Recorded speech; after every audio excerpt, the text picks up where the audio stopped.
la normalización de la filosofía en Colombia en el siglo XX.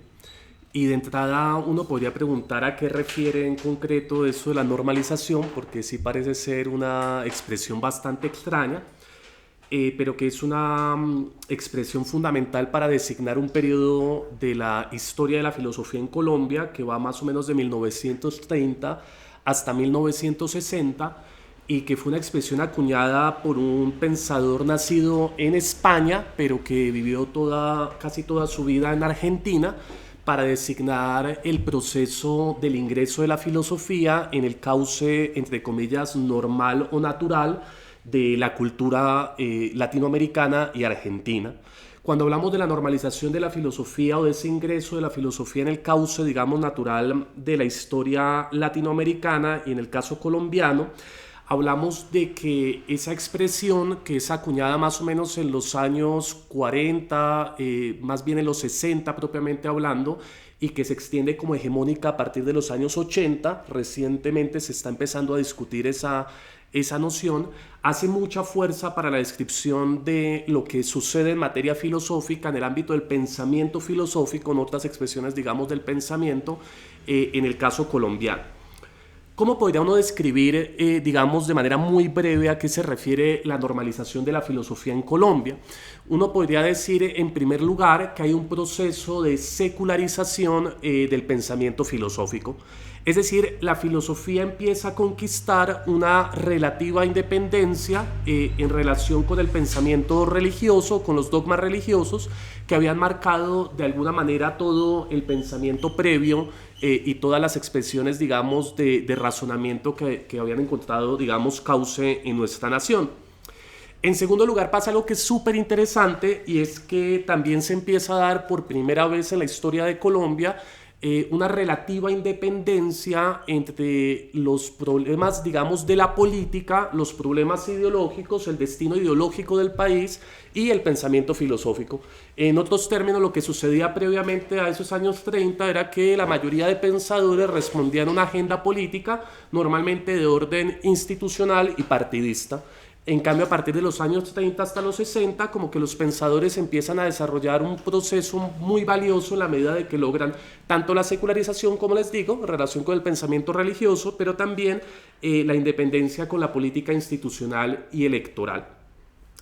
En tercer lugar pasa algo que es muy relevante y es que empiezan a surgir las primeras instituciones de la filosofía en Colombia. La filosofía no es un hacer de mentes brillantes, como lo han demostrado diferentes sociólogos, digamos, del conocimiento, sino que normalmente responde a ambientes intelectuales en los que a partir del vínculo, digamos, de las relaciones económicas, sociales, políticas y de la manera en la que se instalan determinadas formas institucionales, se permite el desarrollo, digamos, del pensamiento. Y en ese sentido aparece el Instituto, lo veremos más adelante, de Filosofía de la Universidad Nacional de Colombia en 1946, que va a implicar ya en 1951, y ahorita lo vemos con más precisión, la aparición de eso tan importante que es la revista Ideas y Valores, revista que todavía está, digamos, haciendo su trabajo de divulgación y de investigación en materia filosófica.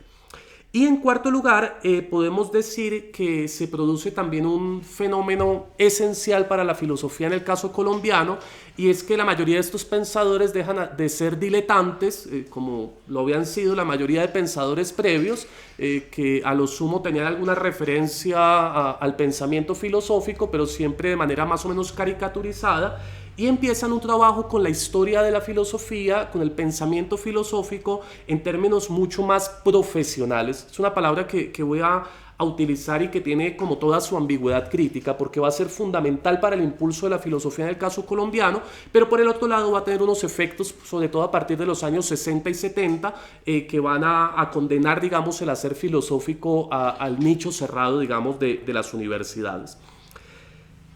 Esto es posible porque, digamos, hay una modificación, como les decía, de una serie de condiciones materiales, sociales y técnicas que, como señala Leonardo Tovar, un historiador de la filosofía y pensador colombiano, permiten precisamente la emergencia de una nueva forma o de una nueva actitud en relación con la filosofía.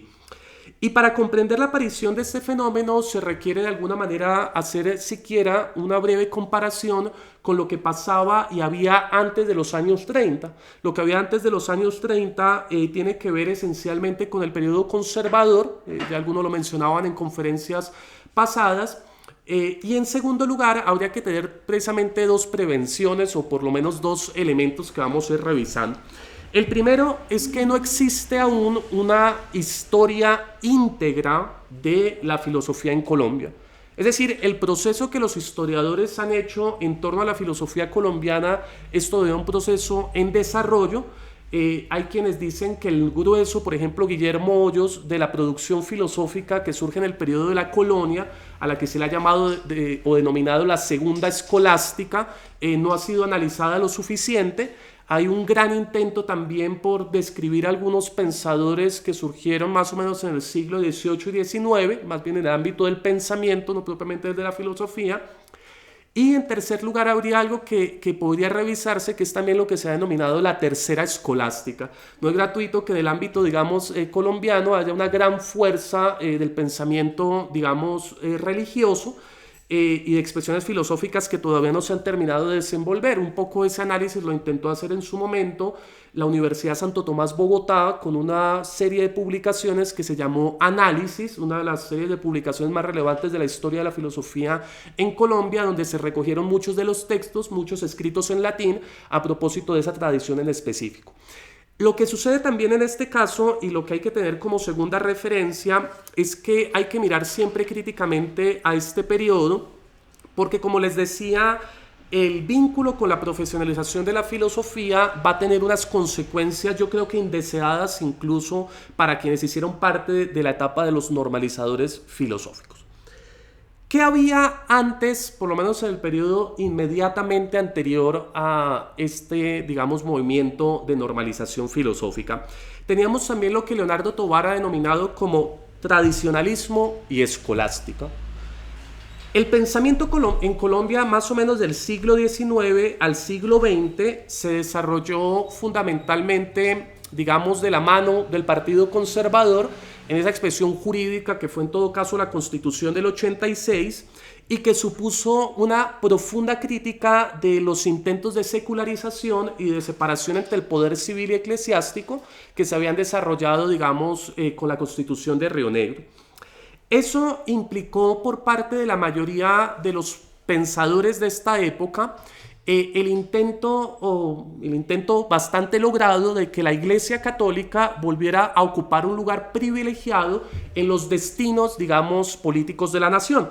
Y en ese sentido, la Iglesia retoma su lugar en la vida pública del país, va desarrollando un proceso de homogeneización tendiente, digamos, a la eliminación de todas las tendencias liberales en el ámbito del pensar, y desarrolla básicamente unas formas del pensamiento que están vinculadas al catolicismo y al tradicionalismo de origen francés. En eso uno podría ver muy de pasada, solo me voy a detener en uno de ellos, por lo menos a dos expresiones. En primer lugar, por ejemplo, Rafael Núñez. Núñez curiosamente era agnóstico en términos, digamos, de su pensamiento, pero por el otro lado era positivista, pero por el otro lado impulsó, digamos, la regeneración católica.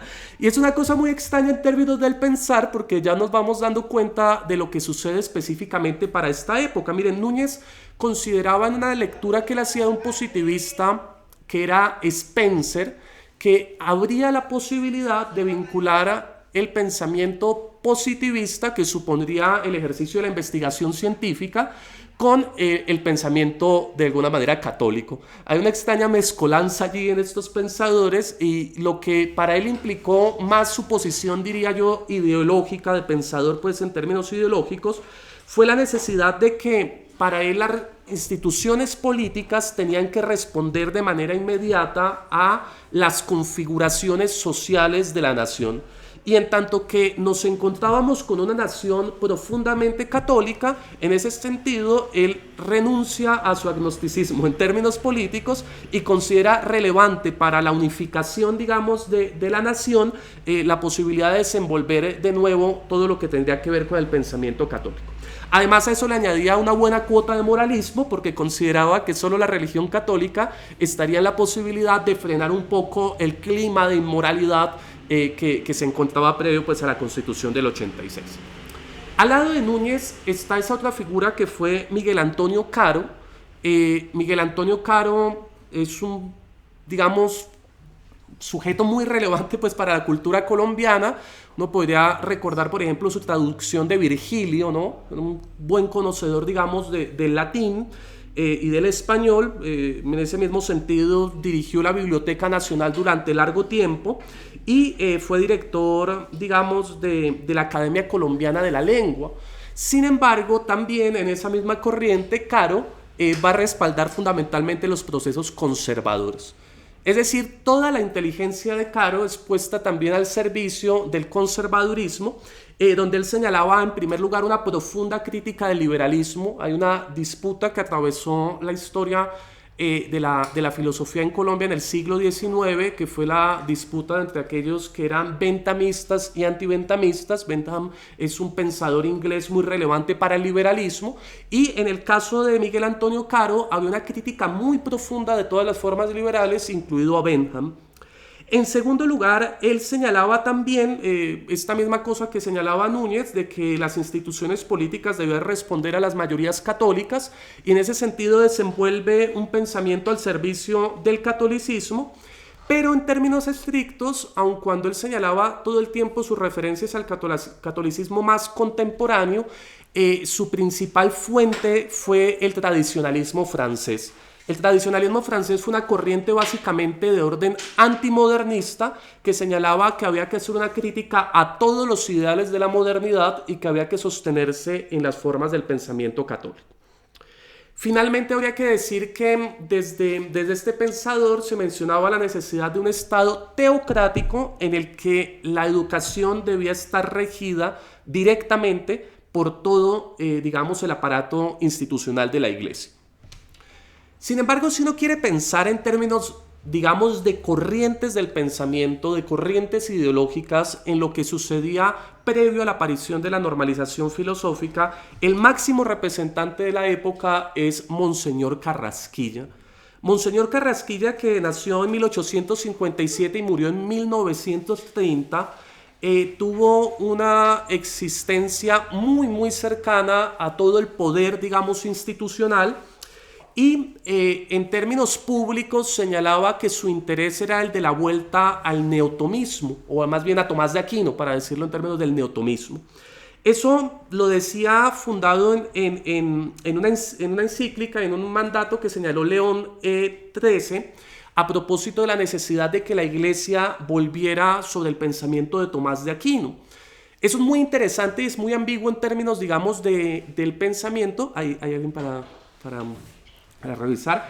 Es muy interesante en términos del pensamiento porque lo que implicó el neotomismo en todo, digamos, el pensamiento cristiano y católico fue una situación ambigua en términos políticos. Mire, el neotomismo, ¿qué es? Fundamentalmente una relectura de uno de los más grandes pensadores que ha tenido la historia de la humanidad, que sin lugar a dudas es Tomás de Aquino. Tomás de Aquino era un pensador de una potencia siempre enigmática. Tomás de Aquino escribió miles de páginas. Tomás de Aquino sintetiza eso que muchos historiadores, de hecho no historiadores cristianos, sino por ejemplo Jacques Le Goff ha mencionado como el renacimiento medieval en el siglo XII, que supuso la primera aparición de las investigaciones ya no fundadas en el ámbito de la fe, sino fundamentadas esencialmente en la razón. Y en ese sentido, más o menos en inicios del siglo XIX, hay un intento por volver a Tomás de Aquino desde una perspectiva que fue bastante interesante. Esa perspectiva suponía una relectura de una cuestión de Tomás de Aquino, que es una cuestión sobre la prudencia, que fue sintetizada posteriormente en tres momentos fundamentales. me siento ahí medio institucional, pero es muy interesante, digamos, cómo pensarlo, que se denominaban en primer lugar ver, en segundo lugar juzgar y en tercer lugar actuar. Esos momentos del ver, juzgar y actuar fueron fundamentales para toda la doctrina social de la Iglesia en términos, digamos, latinoamericanos, y permitió la emergencia de los primeros sacerdotes obreros, sacerdotes que partían de una observación crítica de la realidad, ese era el movimiento del ver, para intentar comprender las causas de los principales problemas sociales de la época. Luego pasaban esas observaciones por el ámbito de eso que se denominaba habitualmente como juzgar, es decir, una observación valorativa, ya una crítica, digamos, de la realidad social, y la aparición de ese tercer momento bien interesante, que ya supone el intento de volver a vincular a la Iglesia a los problemas contemporáneos, que era la intervención efectiva en los problemas de la época. Digo que esa posición es muy ambigua porque dio para varias cosas, sin embargo es la posición que se puede considerar como la posición más relevante, digamos, dentro de la izquierda, digamos, de la Iglesia, dentro de los sectores progresistas de la Iglesia. Lo curioso de todo este asunto, y lo que me interesa realmente, es que Monseñor Carrasquilla, que señalaba su supuesta vuelta a Tomás de Aquino y que se consagraba a sí mismo como neotomista, en realidad era un muy mediocre lector de Tomás de Aquino, y más bien lo que hacía habitualmente era repetir básicamente los dogmas de los sectores más conservadores de la Iglesia.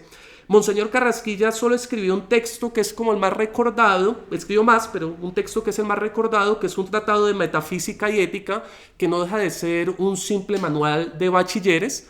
Y sin embargo, ese simple manual de bachilleres que publica Monseñor Carrasquilla lo aleja, por un lado, de la tradición más interesante, digamos, de la Iglesia Católica, podría pensar uno, y por otro lado, lo pone en en un gran diálogo con los sectores más conservadores. ¿En qué medida Carrasquilla marca todo este asunto? Pues en la medida de que Carrasquilla tiene de su lado también las fuerzas institucionales del país, en específico es el que dirige toda la universidad o el Colegio del Rosario, y entonces el Rosario se va a centrar completamente durante todo este periodo histórico en una observación de la realidad pasada por dogmas de orden más o menos más que todo conservador, en lo que los pensadores no van a tener gran desarrollo. Y miren, en primer lugar, por ejemplo, Carrasquilla era un gran crítico del modernismo. En ese sentido, sus lecturas eran más bien las de una catequesis muy lejana, digamos, de lo que había sido el diálogo para las escuelas neotomistas. Para los neotomistas el diálogo con las diferentes, digamos, posiciones de la modernidad fue fundamental. En ese sentido se hablaba de la filosofía perenne, la filosofía tomista, como una filosofía que siempre podía volver. En ese sentido nos encuentran, no sé, los diálogos entre Humberto Eco y los cardenales, o digamos, diferentes posiciones de interacción muy interesantes entre el ámbito del medioevo, del pensamiento medieval y la modernidad. Pero lo que encontramos en Carrasquilla era más bien que todo aquello que no hubiera surgido en el marco del medioevo era considerado directamente como atentatorio de los principios de la Iglesia Católica. Y es una cosa bien curiosa porque este señor va a marcar, digamos, el ambiente intelectual de la época, es decir, de alguna manera va a ser el gran dirigente de la educación colombiana. En segundo lugar, para Monseñor Carrasquilla había una prevalencia de una idea de la libertad bastante curiosa, porque como era un gran crítico, digamos, del liberalismo, consideraba que la libertad no debía ser ausencia de intervención estatal, sino que la libertad sería más bien una libertad más o menos de promoción, una libertad paternalista en la que el Estado tenía que promover la virtud católica en cada uno de los individuos. Y en tercer lugar, Carrasquilla, aunque admitía la posibilidad de la división, digamos, de la representación del poder, consideraba de manera inmediata que lo que debía existir en el país era que, sin embargo, todos debían reconocer la teoría del poder divino y en ese sentido atender de manera inmediata a lo que mandaba la Iglesia Católica. Para cerrar, Carrasquilla consideraba absolutamente nefastos cualquiera de los intentos que tuvieran que ver con el liberalismo o con el socialismo, porque implicaban una ausencia, digamos, de un lugar específico para la Iglesia en el ámbito colombiano. Y en ese sentido consideraba que su crítica debía extenderse a esas dos formas digamos, como medio demoníacas que suponía el liberalismo y el socialismo recién naciente, digamos, en Colombia. ¿Qué fue lo que pasó y qué fue lo que, digamos, empezó a modificarse en este momento? Fundamentalmente un cambio en las condiciones políticas que va a ser y va a estar vinculado a la República Liberal, y en ese sentido una modificación de la comprensión, digamos, de la relación con el pensamiento. Sin embargo, para que lo tengamos muy claro, pensemos con lo que se encuentra esta primera generación de filósofos en Colombia. En primer lugar, con que lo que había de los filósofos era más bien una caricatura. Una caricatura porque no se estudiaba seriamente a los filósofos, sino que bajo los prejuicios, digamos, religiosos y políticos, la lectura que se hacía de los filósofos era más o menos acomodada a esa serie, digamos, de principios.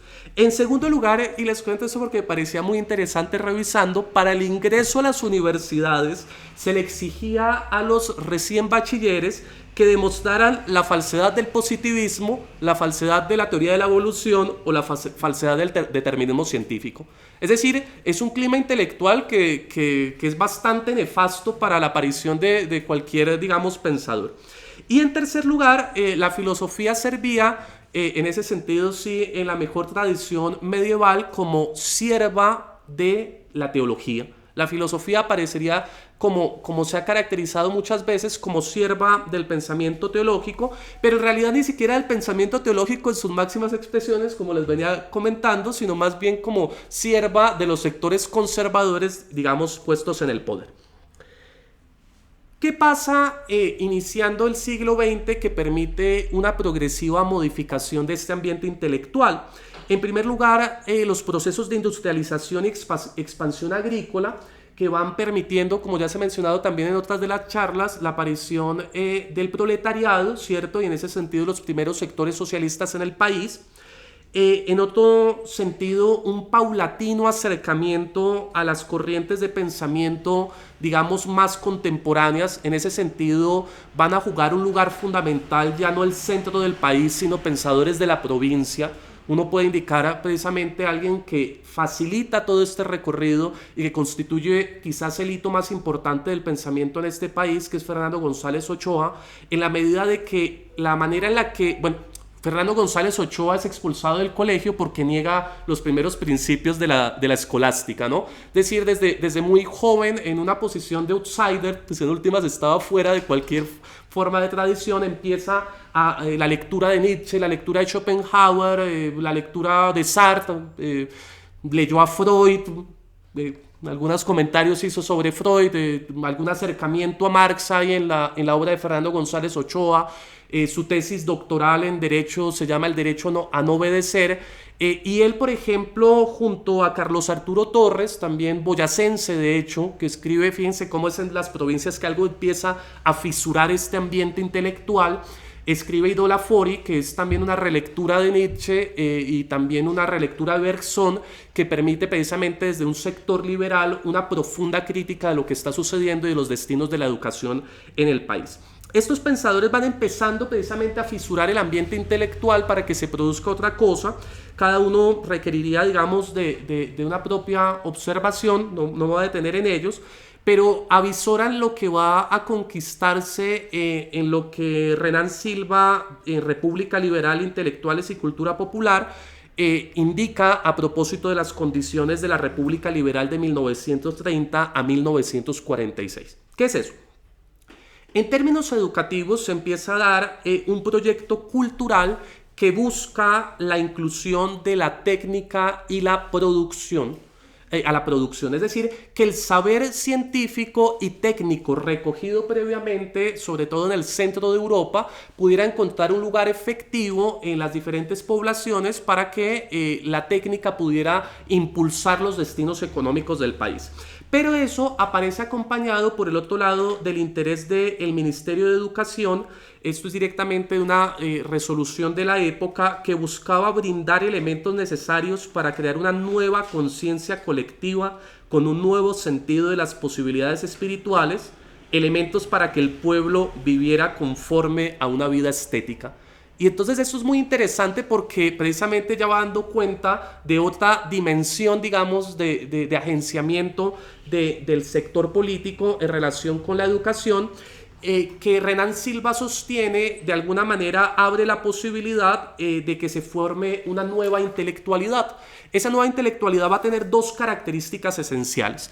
La primera característica es que se da la relación de distancia con los partidos tradicionales. Como lo mencionaba iniciando, todo el ámbito del pensamiento intelectual aparecía de alguna manera dominado por los intereses políticos institucionales de un partido en un momento histórico particular. Lo que se interesa, digamos, o lo que empieza a interesar en este momento histórico es la posibilidad de que aparezca cierta independencia de los intelectuales con esos partidos políticos, incluyendo al liberal.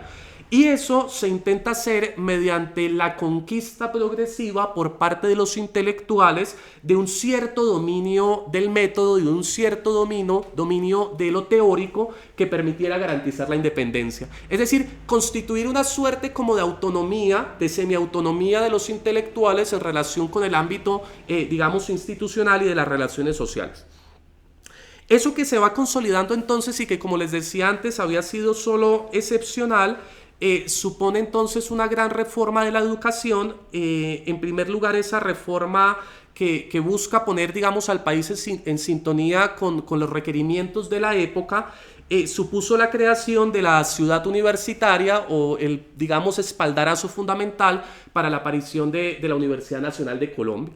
Y eso es muy, muy relevante porque en 1976 la ley orgánica de la universidad consagra directamente el siguiente objetivo. Abro comillas. Un perpetuo intercambio de ideas, conocimientos y sistemas que revelará al estudiante por la vía experimental y directa la unidad inquebrantable de la cultura. Es decir, se ha producido unas condiciones institucionales, ¿cierto?, que permiten la emergencia de nuevas formas del pensamiento. Y allí quizás lo que ocupa un lugar más importante en la historia, digamos, intelectual del país es la Facultad de Derecho de la Universidad Nacional de Colombia. ¿Por qué? Porque en la Universidad Nacional no iban las personas a formarse como abogados. La mayoría de intelectuales que llegan allá van a estudiar derecho porque no pueden estudiar otra cosa, pero reciben una formación intelectual más o menos sólida que empieza a abrir un campo, digamos, de entendimiento.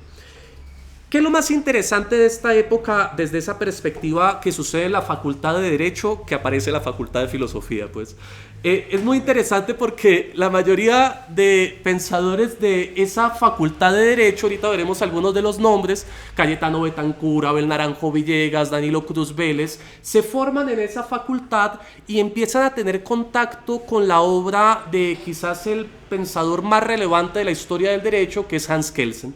Kelsen es un pensador austriaco muy relevante, digamos, para el estudio de lo jurídico, que intentó, a partir de una obra fundamental que se denomina Teoría Pura del Derecho, lograr desde una perspectiva liberal conquistar un espacio de autonomía para el ámbito de la ciencia jurídica que precisamente no estuviera vinculado a los requisitos de orden político, digamos, de la época. Es un intento de consolidación de un pensamiento liberal, pero por el otro lado de una sistematización lógica del pensamiento jurídico. Y es muy interesante porque los primeros filósofos empezaron estudiando teoría jurídica y filosofía del derecho, que era lo que directamente alcanzaba a llegar a la nación. Se cuenta mucho precisamente de eso, que Kelsen tuvo una profunda relación con algunos de estos pensadores, en especial con uno de ellos, que pensó por esa misma razón venir a parar a Bogotá, pero no le dieron ingreso las autoridades colombianas, que es otro asunto. Ese tratamiento o ese vínculo con la teoría jurídica les permitió empezar a interrogar por lo menos dos problemas, que era el problema de lo político y el problema de lo jurídico. Pero aparece otro de los momentos más relevantes de toda la tradición de la filosofía en lengua hispana, que es sin lugar a dudas la labor divulgativa de José Ortega y Gasset. Ortega y Gasset puede ser, ahorita lo veremos directamente en la voz de Danilo Cruz Vélez, que no haya sido un pensador esencialmente original, no alcanzó a conquistar, digamos, lo que él quería para su desarrollo filosófico, pero Ortega y Gasset fue fundamental para todo el pensamiento latinoamericano e hispano, porque empezó a poner en el centro una pregunta, y era cómo se puede hacer filosofía con la lengua española. Esa pregunta es muy muy interesante porque para cualquiera podría ser una pregunta secundaria, pero es el mismo intento que hizo Borges, y lo describe muy bien Gutiérrez Girardot, a propósito de extremar las condiciones expresivas de la lengua española en el ámbito, digamos, literario. Gutiérrez Girardot describe cómo Borges, y eso se nota en la lectura de Borges, intenta todo el tiempo ver cuáles son los límites de la lengua española para expresar, digamos, siempre el misterio, pues, y los enigmas fundamentales del mundo. Ortega y Gasset hace lo propio, empieza a intentar hacer filosofía en español, en esa lengua hispana, que ya tiene una gran tradición, digamos, en términos literarios, pero que no tiene una tradición en términos filosóficos, digamos, de inmediato hay que señalar. Y en segundo lugar, Ortega y Gasset empieza la traducción junto a la Revista de Occidente de una buena cantidad de obras que estaban en el clima intelectual, sobre todo alemán. Empiezan a traducir a Heidegger, empiezan a traducir a Scheler, empiezan a traducir a Husserl, y entonces eso es muy muy importante porque la lectura de estos pensadores va a constituir de hecho la línea más importante de filosofía de la Universidad Nacional de Colombia, que es el estudio de la fenomenología, y eso tiene que ver directamente con este momento particular, digamos, de lo que va haciendo Revista de Occidente. Danilo Cruz Vélez, que es quizás el filósofo más importante que ha tenido este país, estudió directamente con Heidegger en Alemania, fue un gran conocedor de la literatura, pero más silencioso frente a la literatura como buen sujeto, digamos, de tendencia alemana, que se limitaba a no hablar de aquello que no conocía en profundidad. Danilo Cruz Vélez dice o señala lo siguiente a propósito de la influencia de Ortega y Gasset en este proceso de normalización. España despertó a la vida moderna a fines del siglo XIX y principios del XX, cuando se hizo un esfuerzo enorme para ponerla a la altura de los tiempos, como decía José Ortega y Gasset, uno de los protagonistas de esa empresa. Pero nosotros no acompañábamos a los españoles en dicho momento histórico, como a principios del siglo XIX nos habíamos emancipado de España, no solo política, sino también culturalmente, para ir a parar bajo la influencia de Francia e Inglaterra, influencia que no fue lo suficientemente profunda para superar nuestro retraso. Cuando se produjo dicho renacimiento, no lo pudimos aprovechar en sus comienzos. Por eso, solo casi medio siglo después, cuando yo me iniciaba en la vida intelectual, comenzó a sentirse entre nosotros la saludable influencia de esa nueva España, determinante del cambio de nuestra atmósfera intelectual a que me referí antes. En el campo filosófico, quien impulsaba la renovación española era Ortega y Gasset, como ya lo dije, con sus obras y con su empresa cultural llevada a cabo mediante la Revista de Occidente y la editorial Revista de Occidente. Cuando yo llegué a Bogotá, a fines de la década del 30, encontré un grupo de personas que ya estaban dentro de esa corriente. Las publicaciones de la Revista de Occidente llegaban periódicamente en las excelentes librerías de viejo que existían en la capital colombiana.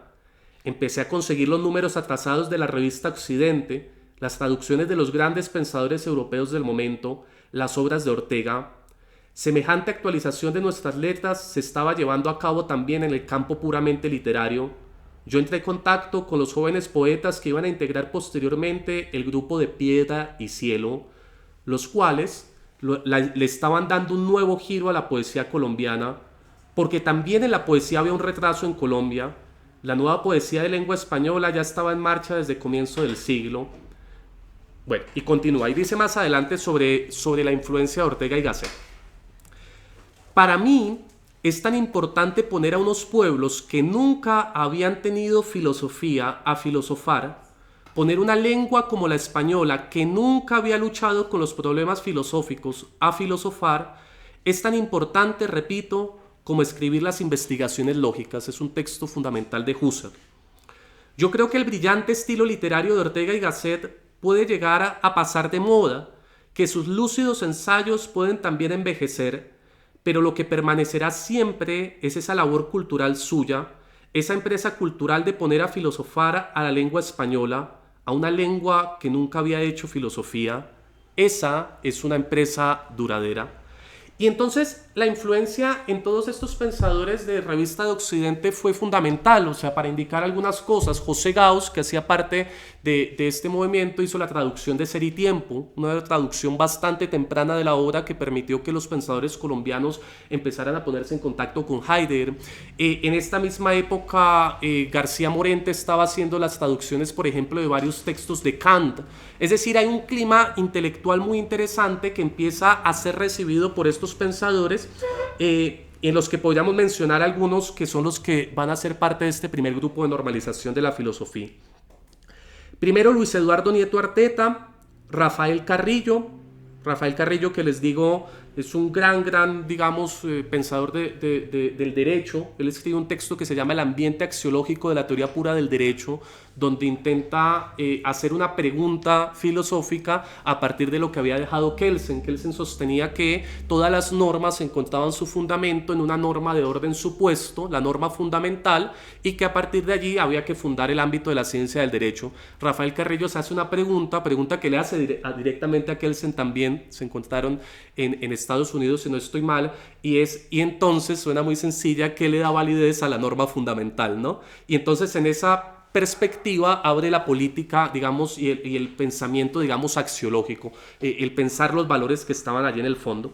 Danilo Cruz Vélez, que es maravilloso, yo pienso que hay una introducción a la filosofía para cualquier colombiano. Podría ser un texto que él escribió en 1970, ya después de vuelta de Alemania, que se llama Filosofía sin supuestos. Es un libro de técnica filosófica muy precisa, de una lectura atenta de los archivos de Husserl. Estos sujetos estuvieron metidos en los archivos de Husserl, en los archivos de Heidegger, trabajando, digamos, directamente con su obra.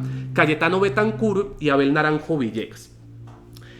Es tan importante el trabajo que ellos empiezan a desarrollar desde la Facultad de Derecho que, como les decía, en 1946 se crea el Instituto de Filosofía. Todavía no es una facultad, es precisamente un instituto que va a empezar a hacer un trabajo de formación muy rigurosa en términos filosóficos y que tuvo unas características fundamentales.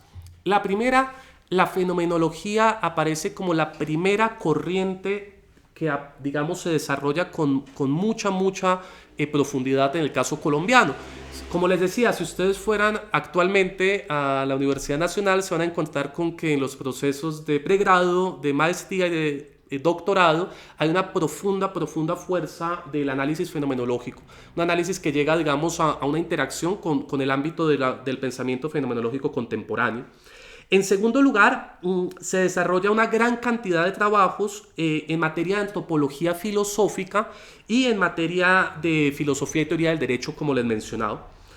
Y en tercer lugar, que esto está en el discurso inaugural de Rafael Carrillo, se dispone que la filosofía debe ocupar un lugar fundamental dentro de la cultura, en la medida de que debe servir como un proyecto de fundamentación no solo de las ciencias naturales, sino también de las ciencias del espíritu, de las ciencias humanas, ¿no? Del espíritu, como en la primera clasificación que hicieron en su momento.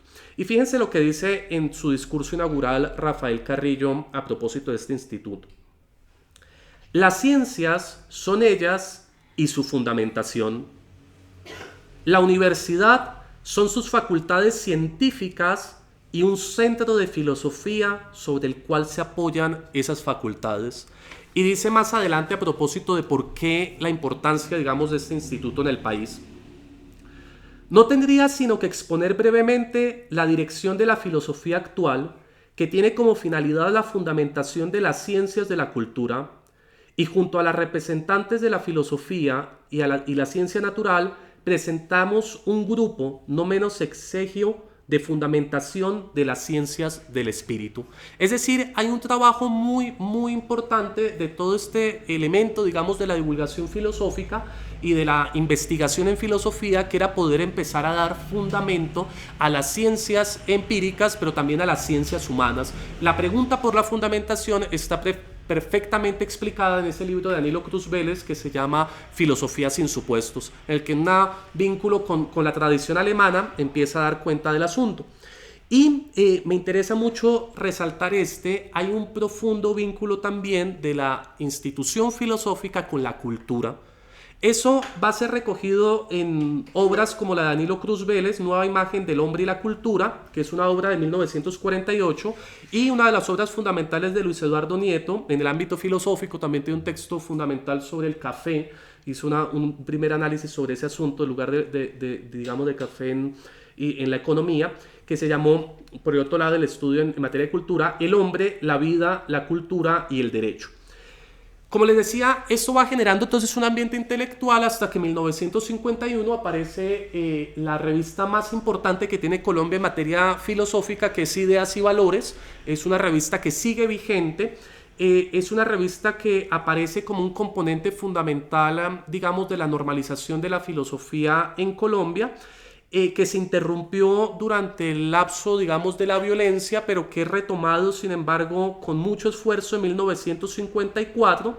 En los años 50 todo este proceso de normalización sufre como una profunda dificultad, que es la vuelta de alguna manera del conservadurismo. Entonces la facultad empieza a tener varias modificaciones, varias dificultades, lo cual no fue del todo malo, porque es la época en la que la mayoría de estos pensadores se va a Europa a estudiar con grandes filósofos, Carlos B. Gutiérrez con Gadamer, Danilo Cruz Vélez con Heidegger, Gutiérrez Girardot con Zubiri, también con Heidegger. Es decir, empieza a darse un ámbito de relacionamiento donde ellos empiezan la lectura en alemán, empiezan la lectura directamente de los textos en griego, lo cual no es cosa arbitraria en el ámbito del pensamiento filosófico, ¿no? Una cosa es la divulgación filosófica y, digamos, el lugar que ocupa la filosofía en la vida cotidiana, pero otra cosa es para los filósofos el tratamiento serio, digamos, de los autores a partir de la lengua en la que se expresan.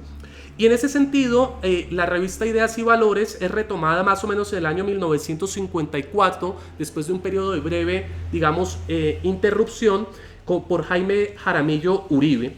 En ese sentido, él señala lo siguiente, abro comillas: ¿cuál es el interés, pues, de esa nueva etapa de Ideas y Valores? Un saber unitario, saber problemático y radical por excelencia, germen y cemento de toda concepción valiosa de la vida, corresponde a la filosofía dar a la cultura su indispensable unidad metafísica. Al cumplimiento de esta tarea queremos colaborar modesta pero tenazmente. La nueva etapa de Ideas y Valores no implicará interrupción alguna en los rumbos que le fijaron sus fundadores.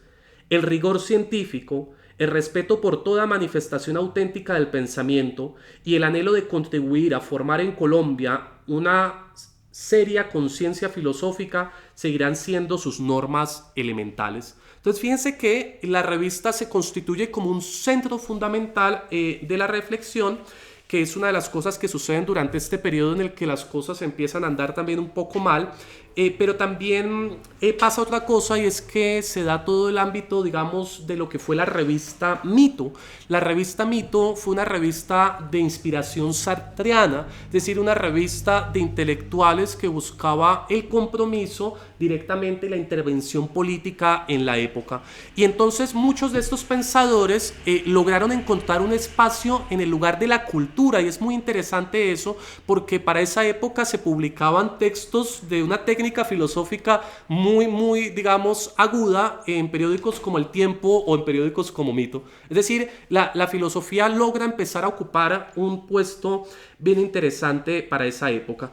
A ese periodo más o menos se ha señalado finalizan los años 60, donde ya está y termina la primera generación de filósofos normalizadores. Después vendrá una segunda y una tercera generación. Por ejemplo, en el caso colombiano tenemos a Jorge Aurelio Díaz, que es un gran representante de esa tradición. Recientemente acaba de sacar una traducción de la Fenomenología del Espíritu, que no es cualquier tarea, pues, y dicen que es una de las traducciones más interesantes de los especialistas que ha surgido en lengua hispana.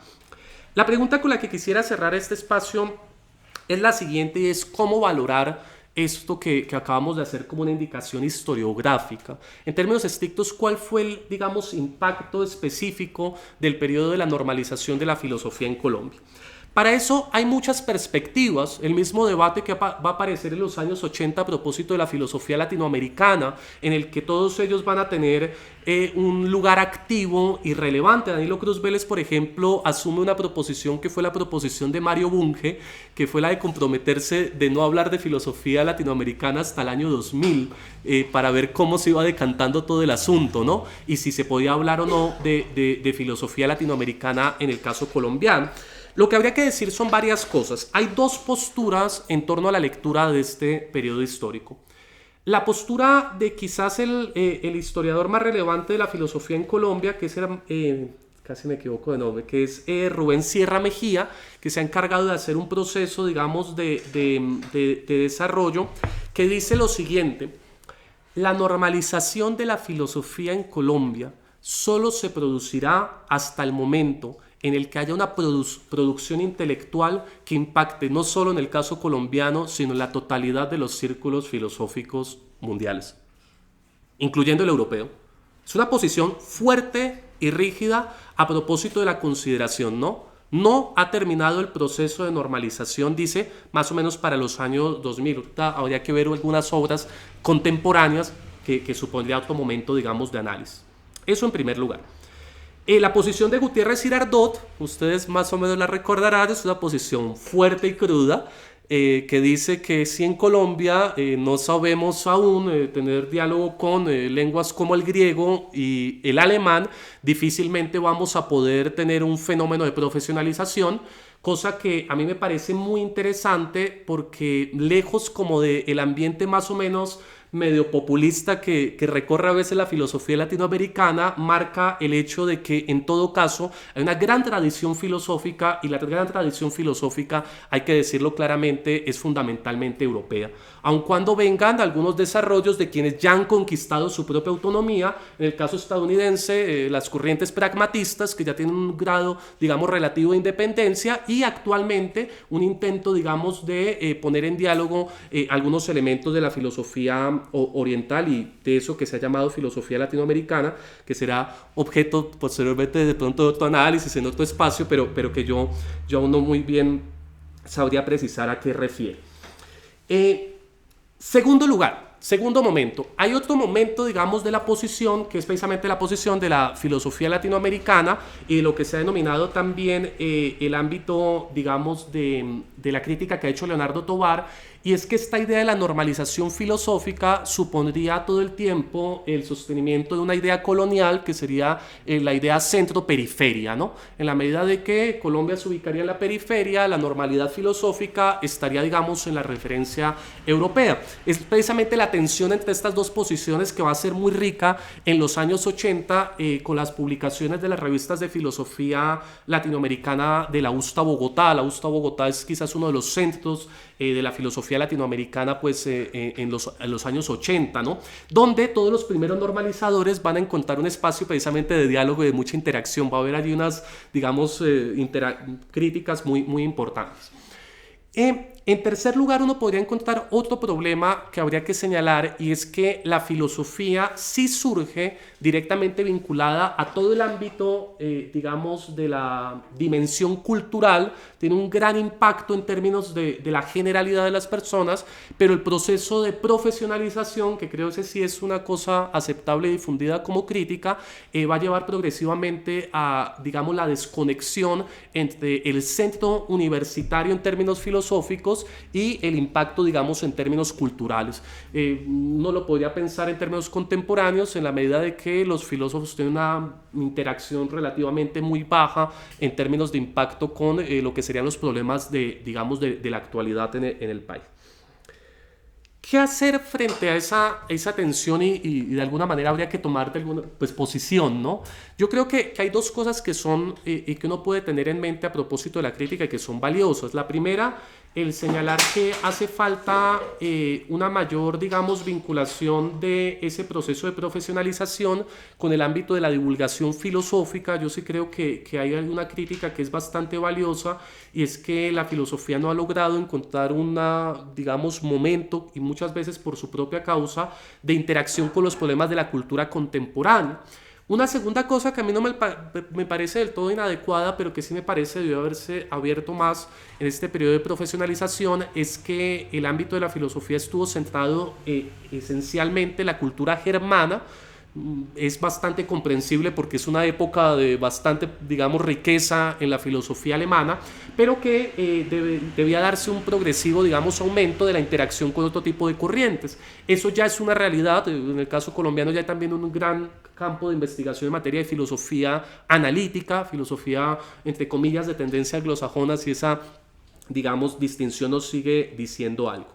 En lo que respecta a la crítica a propósito de esta noción de centro-periferia, yo creo que en eso hay que tomar, digamos, y me parece así una posición muy clara, y es que difícilmente, y eso lo ha dicho incluso de alguna manera Enrique Dussel, muchos de los textos que publicó en las revistas pues, de filosofía latinoamericana, puede darse una interacción del pensamiento filosófico colombiano con otras formas, digamos, del pensar como el europeo, si no hay conocimiento claro y preciso, digamos, de esos referentes o de esos marcos, ¿no? La interacción tiene que darse en términos de diálogo entre iguales y también yo creo que siempre hay algo que hay que señalar y es que no hay que ceder a la tendencia más o menos demagógica y populista que señalaría que lo que habría que reivindicar es a los pocos pensadores colombianos que habría, ¿cierto? Sino que más bien lo que hay que hacer es establecer un diálogo en términos de institucionales que permita la generación de redes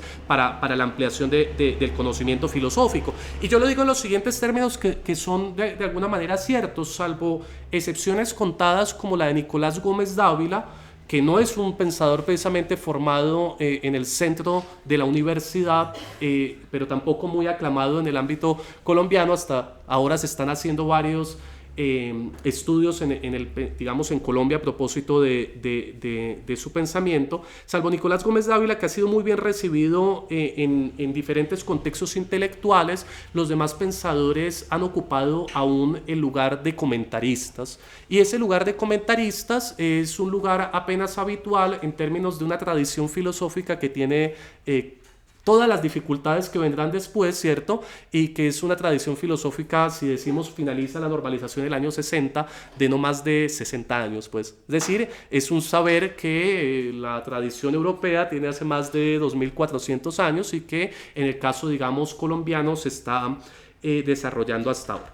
Yo quisiera entonces en ese sentido cerrar con una frase, un fragmento de Heidegger, precisamente las preguntas fundamentales de la filosofía, que es el siguiente. Dependiendo de lo profundo de la historia de un pueblo, hay o falta en el inicio determinante de todo el poetizar del poeta y el pensar del pensador, esto es, la filosofía. Un pueblo histórico sin filosofía es como un águila sin la elevada expansión del resplandeciente éter, en donde su batir de alas alcanza el más puro impulso.